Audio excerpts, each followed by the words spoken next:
Assalamualaikum warahmatullahi wabarakatuh. Jumpa lagi kita Bapak Ibu. Bismillahirrahmanirrahim. Bapak Ibu, beberapa hari yang lalu Undang-Undang ASN tahun 2023 baru saja disahkan Bapak Ibu. Tentu ini harapan kita semua ada perubahan nasib, ada perbaikan ke depan untuk status kita ya, tenaga honorer menjadi PNS.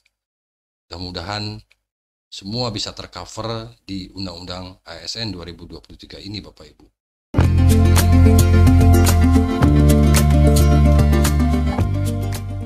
Jadi ini kita ambil judul menanti kepastian honorer menjadi PNS. Semoga segera direalisasi ya dengan disahkannya Undang-Undang ASN 2023.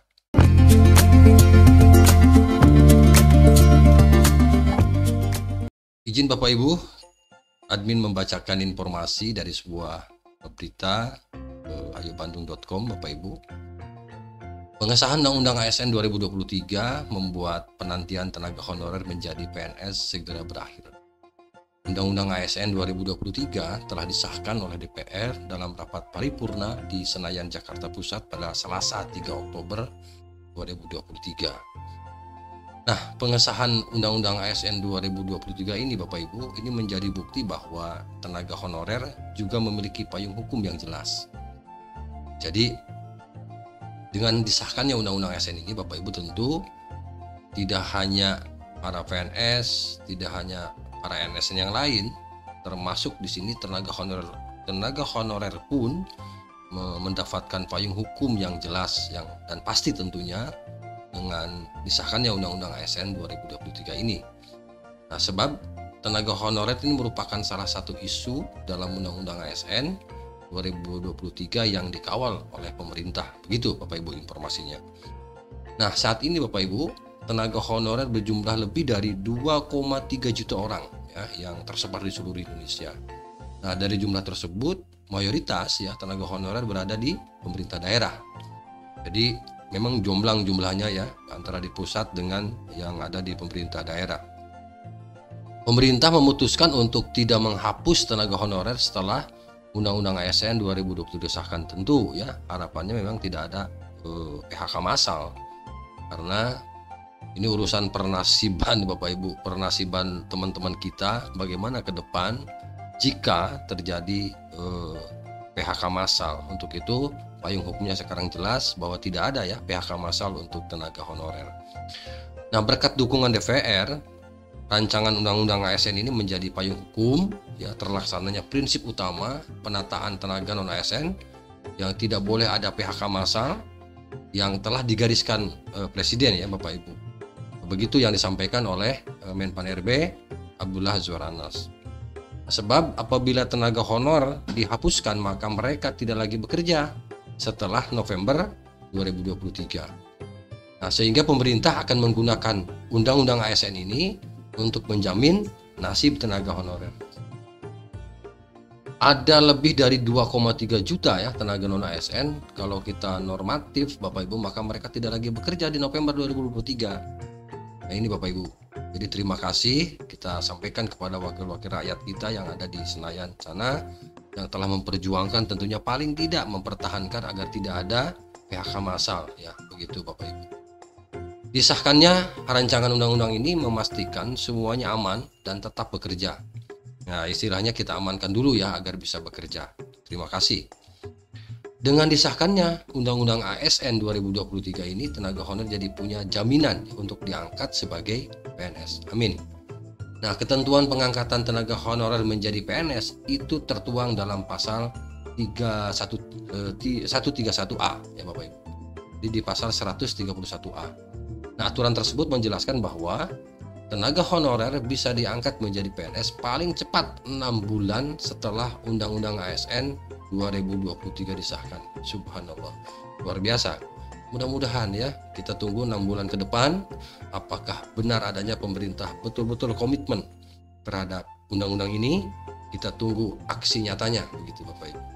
Nah, akan tetapi hanya tenaga honorer yang memenuhi syarat. Nah, ini ya Akan tetapi hanya tenaga honorer yang memenuhi syarat yang bisa diangkat menjadi PNS. Nah, tenaga honorer yaitu pegawai tidak tetap, pegawai tetap non PNS, dan tenaga kontrak yang bekerja terus-menerus dan diangkat berdasarkan surat keputusan yang dikeluarkan sampai dengan 15 Januari 2014 wajib diangkat menjadi PNS secara langsung dengan memperhatikan batas usia pensiun. Begitu bunyi pasal 131A ayat 1 Bapak Ibu.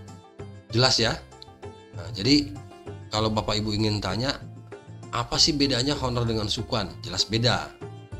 Di sini saya sampaikan bahwa untuk honor itu adalah pegawai tidak tetap (PTT), pegawai tetap non PNS, dan tenaga kontrak yang bekerja terus-menerus dan diangkat berdasarkan surat keputusan yang dikeluarkan sampai dengan 15 Januari 2014.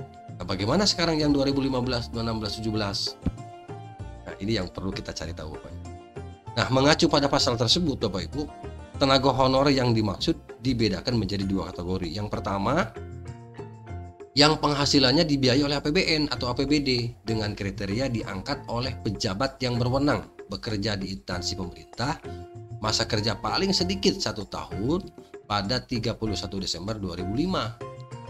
Ya, 2005 ingat Bapak Ibu. Dan sampai saat ini masih bekerja secara terus-menerus.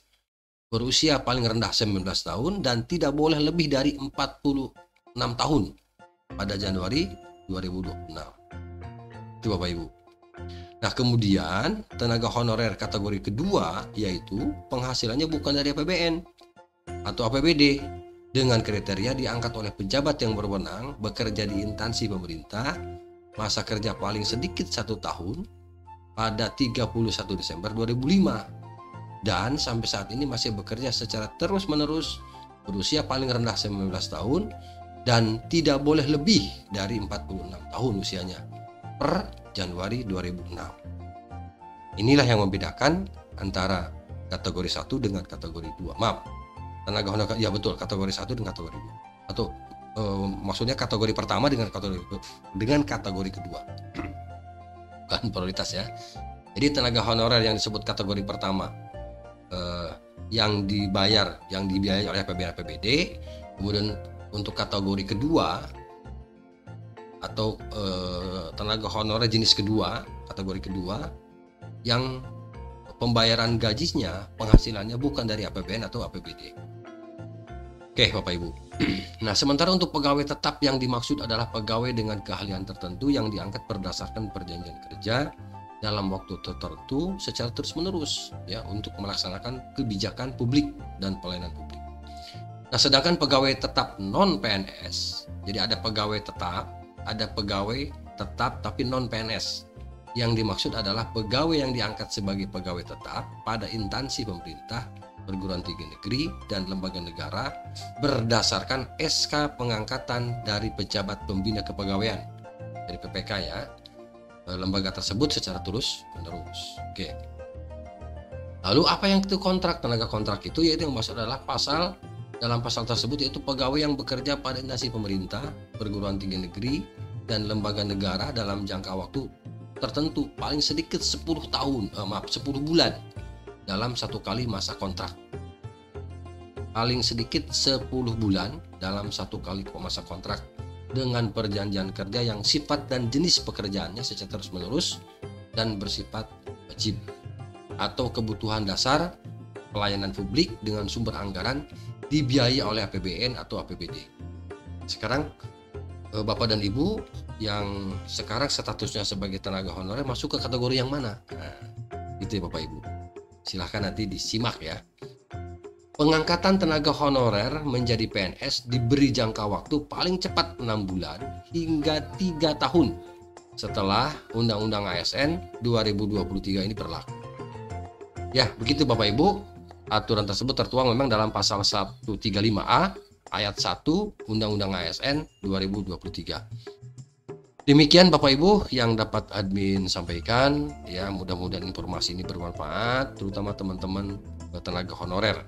Kita berdoa bersama semoga segera ada solusi dan tentu segera ada kepastian status ya daripada teman-teman tenaga honorer ini.